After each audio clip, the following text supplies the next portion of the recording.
रख हौसला वो मंजर भी आएगा, प्यासे के पास चलकर समुंदर भी आएगा, थक कर ना बैठे मंजिल के मुसाफिर, जीत मिलेगी और जीत का मजा भी आएगा।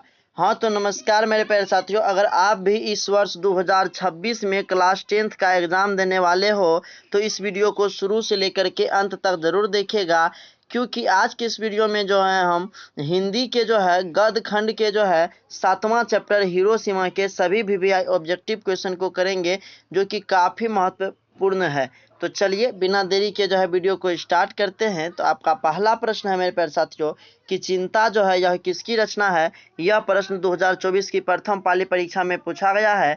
तो चिंता जो है यह सच्चिदानंद हीरानंद वात्स्ययन अय्यर की रचना है। ऑप्शन सी जो है मेरे प्यारे साथियों इसका बिल्कुल सही उत्तर हो जाएगा, याद रखिएगा। अगला प्रश्न है द्वितीय विश्व युद्ध में परमाणु बम कहाँ गिराया गया। तो द्वितीय विश्व युद्ध में परमाणु बम जो है मेरे प्यारे साथियों यह जापान पर गिराया गया था। ऑप्शन ए जो है इसका बिल्कुल सही उत्तर हो जाएगा, याद रखिएगा। अगला प्रश्न है मेरे प्यारे साथियों 3 नंबर का कि एक बूंद सहसा उछली किसकी रचना है। तो यह अय्यर जी की रचना है। ऑप्शन ए इसका बिल्कुल सही उत्तर हो जाएगा, याद रखिएगा। अगला प्रश्न है मेरे प्यारे साथियों 4 नंबर का कि पुष्क ऋणी किसकी रचना है। यह प्रश्न भी 2023 की परीक्षा में पूछा गया है। तो पुष्करिणी जो है यह अय्यर जी की रचना है। ऑप्शन डी इसका बिल्कुल सही उत्तर हो जाएगा। अगला प्रश्न है अय्यर का जन्म किस प्रदेश में हुआ था। तो अय्यर का जन्म जो है मेरे प्यारे साथियों उत्तर प्रदेश में हुआ था। ऑप्शन बी जो है इसका सही उत्तर हो जाएगा। अगला प्रश्न है कौन सी कृति अय्यर की नहीं है। तो यहाँ पर जो है मेरे प्यारे साथियों अय्यर की कृति बावड़ा अहेरी है, आंगन के पार द्वार ये भी है, एक बूंद सहसा उछली ये भी है, लेकिन मिलन यामिनी जो है यह अय्यर की कृति नहीं है। तो ऑप्शन डी जो है इसका बिल्कुल सही उत्तर हो जाएगा, याद रखिएगा। अगला प्रश्न है मेरे प्यारे साथियों 7 नंबर का कि उत्तर प्रियदर्शी किस विधा की रचना है। तो यह नाटक है। ऑप्शन ए जो है इसका सही उत्तर हो जाएगा। इसके बाद आपका अगला प्रश्न है मेरे प्यारे साथियों 8 नंबर का कि हिरोशिमा जो है यह किस देश में है। यह प्रश्न 2020 का प्रथम और द्वितीय पाली दोनों में पूछा गया है। तो ये हिरोशिमा जो है मेरे प्यारे साथियों यह क्या है। तो यह जो है जापान में है। ऑप्शन सी जो है इसका सही उत्तर हो जाएगा। अगला प्रश्न है मेरे प्यारे साथियों कि हिरोशिमा शीर्षक कविता में सूरज का प्रतीक अर्थ क्या है। तो सूरज का प्रतीक अर्थ जो होता है वो अणुबम। ऑप्शन डी जो है इसका सही उत्तर हो जाएगा। अगला प्रश्न है मेरे प्यारे साथियों कि कुछ क्षण का वह उदय अस्त इसमें कौन सा अलंकार है।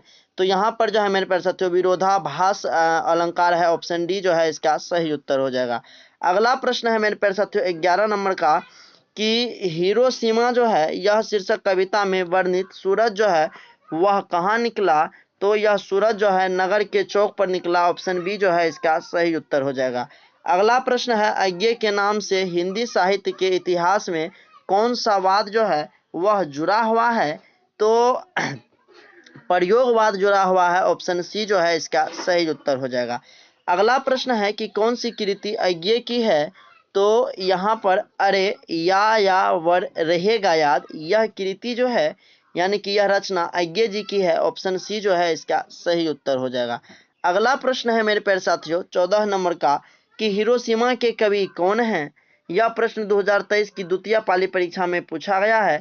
तो हिरोशिमा के कवि जो है मेरे प्यारे साथियों हिरोशिमा के वह अय्यर जी ही हैं। ऑप्शन सी इसका सही उत्तर हो जाएगा। अगला प्रश्न है अय्यर किसका नाम है।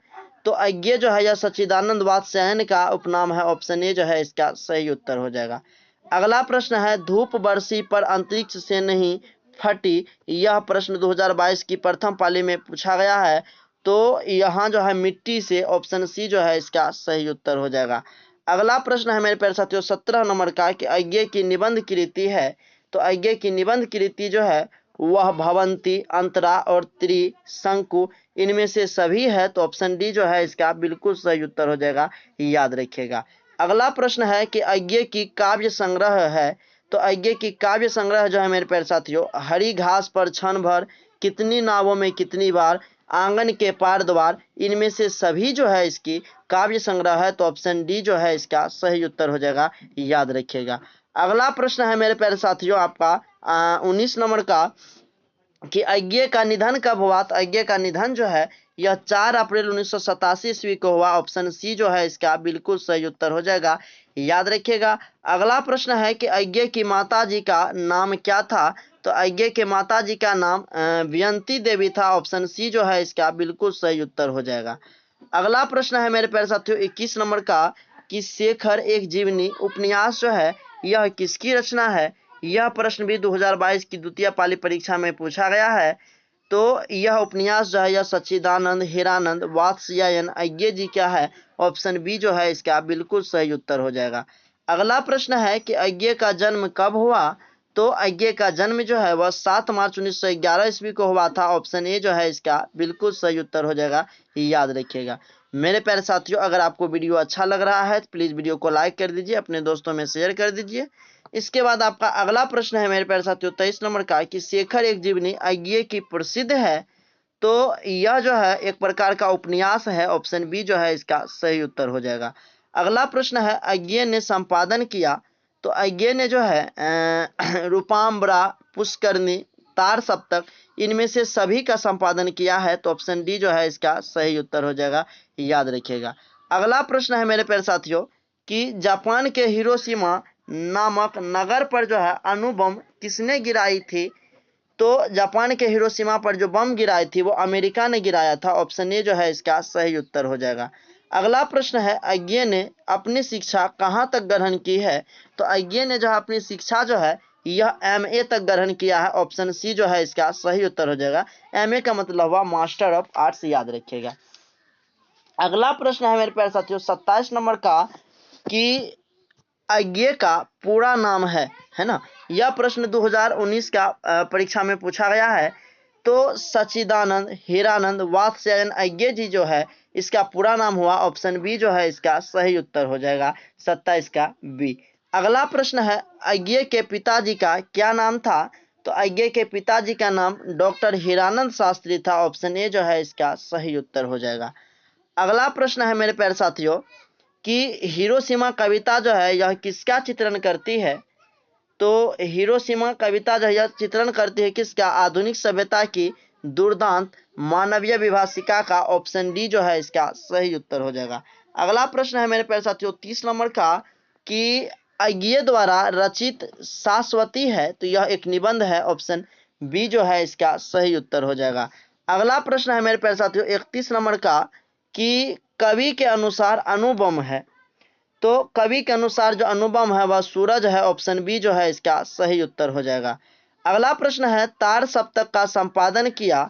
यह प्रश्न भी 19 में 20 में पूछा गया है। तो तार सप्तक का संपादन कौन किया है? तो अज्ञे ने ही किया है। ऑप्शन डी जो है इसका सही उत्तर हो जाएगा। अगला प्रश्न है मेरे प्यारे साथियों 33 नंबर का कि हिंदी कविता में प्रयोगवाद का सूत्रपात किया। यह प्रश्न भी देख सकते हैं 3 बार आपके परीक्षा में पूछा गया है। तो हिंदी कविता में प्रयोगवाद का जो सूत्रपात किया है तो वो अज्ञे जी ने ही किया है। तो ऑप्शन डी जो है इसका सही उत्तर हो जाएगा। अगला प्रश्न है मेरे प्यारे साथियों कि हिरोशिमा पाठ में नगर के चौक पर निकलने वाला सूरज क्या है? तो नगर के चौक पर निकलने वाला सूरज जो है मेरे प्यारे साथियों वह परमाणु बम ही है। तो ऑप्शन बी जो है इसका सही उत्तर हो जाएगा। अगला प्रश्न है मेरे प्यारे साथियों कि दुर्दांत मानवीय विभाषिका का चित्रण करने वाली कविता है। यह प्रश्न 2019 और 24 की परीक्षा में पूछा गया है। तो इसका सही उत्तर मेरे प्यारे साथियों हिरोशिमा हो जाएगा। ऑप्शन सी याद रखिएगा। अगला प्रश्न है पत्थर पर लिखी हुई या जली हुई छाया जो है यह किसकी साखी है? यह प्रश्न 2019 और 22 की परीक्षा में पूछा गया है। इसका सही उत्तर आपको मानव हो जाएगा। ऑप्शन सी याद रखिएगा।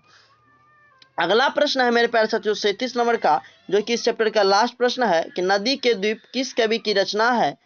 तो यह जो है सच्चिदानंद हीरानंद वात्स्यायन अज्ञे की रचना है। तो ऑप्शन डी जो है इसका सही उत्तर हो जाएगा। तो 37 प्रश्न में से आपको कितने प्रश्न याद थे कमेंट बॉक्स में ज़रूर बताइएगा। तो वीडियो को जो है यहीं पर एंड करते हैं। वीडियो कैसा लगा कमेंट बॉक्स में ज़रूर बताइएगा। मुझे आशा है आपको ये वीडियो अच्छा लगा होगा। अगर वीडियो अच्छा लगा तो प्लीज़ वीडियो को लाइक कर दीजिए, अपने दोस्तों में शेयर कर दीजिए। साथ ही अगर आपने अभी तक इस चैनल को सब्सक्राइब नहीं किए हैं तो आप सभी जल्दी से जो है इस चैनल को सब्सक्राइब कर लीजिए।